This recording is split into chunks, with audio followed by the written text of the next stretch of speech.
Originally recorded live, Faith Speaks is now a podcast. Watch the stories at incmedia.org or press play and listen here. So somehow the conversation during that time shifted to us. During that time, he reveals that he was still interested in me. So you know when someone says something to you and you don't know how to respond, there's that awkward silence? So I was just like, so it was that awkward silence that was probably 5-10 seconds. It felt like 5 hours. I sat there and when he said that, I was like, oh. You hear that laughter in the background? That's because Rewa Thompson had the whole Faith Speaks audience laughing and later crying. Her story is heartfelt, hilarious, and full of surprises. It's about praying for a husband and how God, in His divine timing, answered in a way she never expected. Hi, I'm Macy Padilla. I'm a Christian mom of 2 from the Church of Christ, and let me tell you, Rewa's story hit close to home. It reminded me of my own journey in finding my husband, and it makes sense, right? A good spouse comes from God, so why shouldn't we pray to Him about it? Get ready for an unexpected, faith-filled love story with a pleasant plot twist along the way. Let's take a listen.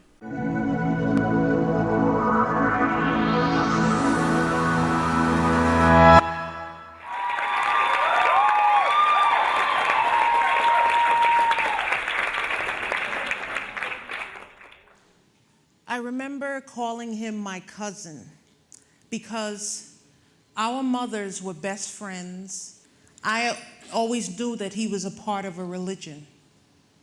So one day, I was watching this television show on Fox 5 in New York, and it suggested that Jesus died on a Tuesday and was resurrected on Thursday. So I kept that in my mind, and the next time I saw Keith, I brought it up to him.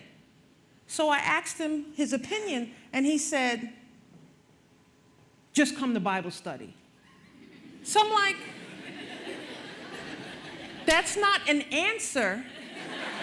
So I asked him again, and I said, are you going to give me an answer about Easter? He said, just come to Bible study. So that's what I did. I gave in, and I went to Bible study. So that was my introduction to the Church of Christ. I started Bible study right away, and it was a life-altering experience for me because I was already a devout Catholic. So I was learning new things like Christ is not God, there was no Trinity. So for me, that was a very big pill to swallow. I remember going to Bible studies regularly, and I would just get headaches because it was just so much information in such a small amount of time. But I took in the information because everything was all biblically based. So eventually, I accepted all the teachings, and I was baptized into the Church of Christ in 1987.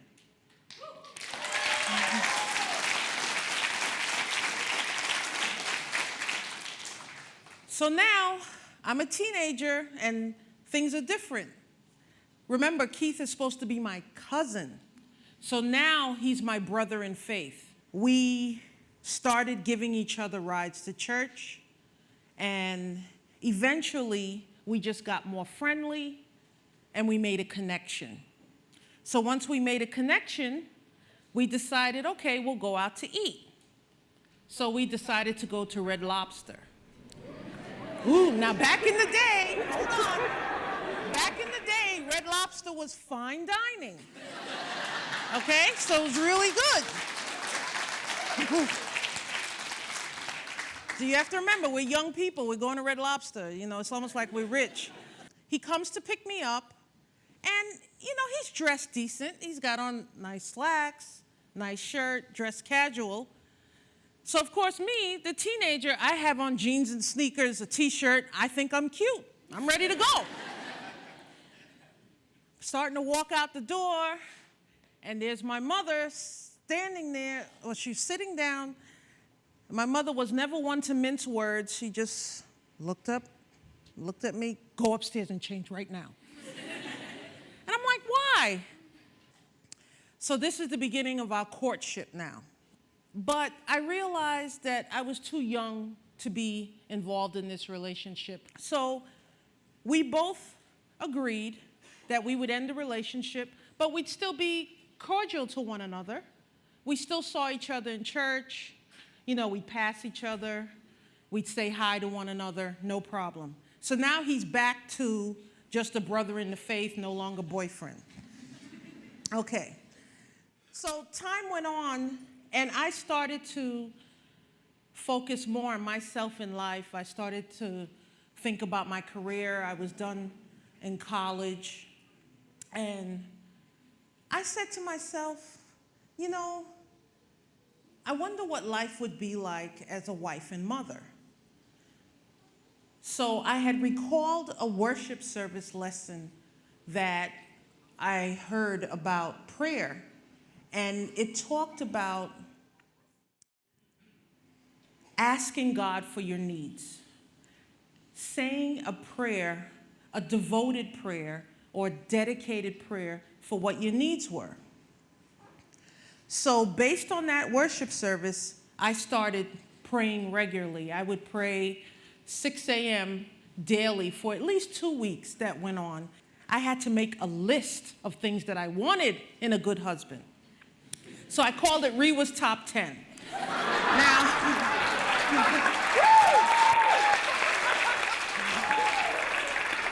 so I had made a list of 10 things. I can't remember all 10 because we're talking a long time now. But the number one thing I had put on the list was that he had to be in the same faith as me. He had to be a member of the Church of Christ. I needed him to be educated like I was, have a college degree, kind, caring, hardworking, family-oriented. But there was no one in the church I was interested in. I remember I was pursuing a master's degree, and I was given my paper back from my professor. And on the paper, she wrote, "Not professionally written." So I'm like, well, what does that mean?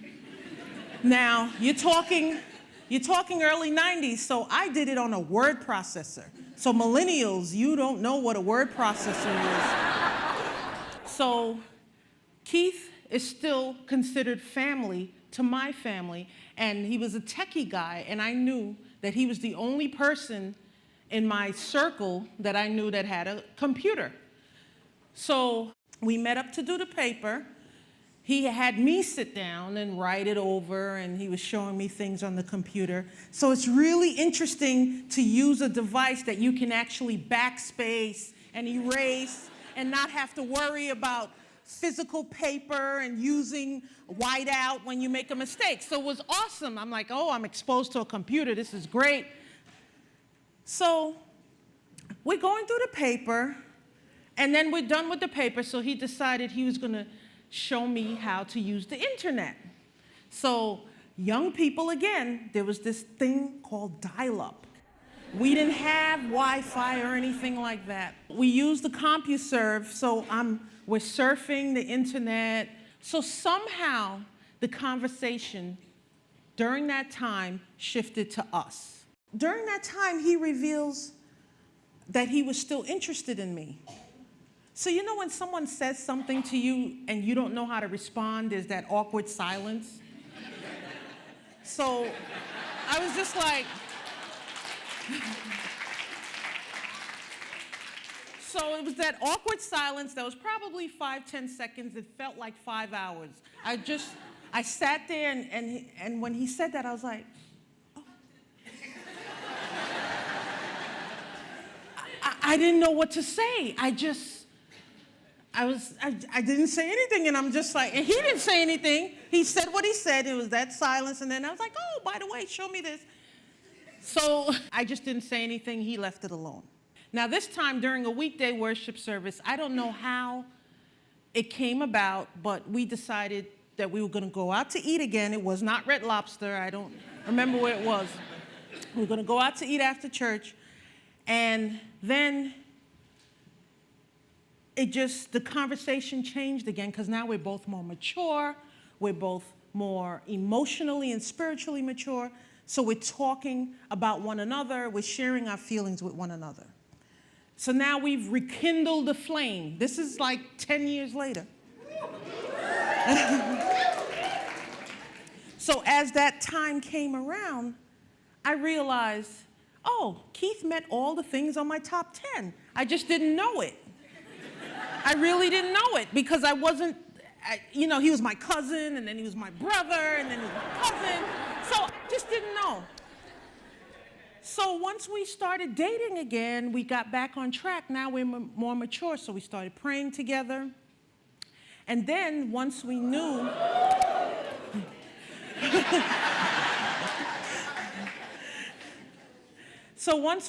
that we were going to get married and we planned the wedding, we had a devotional prayer. That's our dedicated prayer time together. We had that for 2 months straight before the actual wedding. From this day, we actually now celebrated 20 years of marriage this year.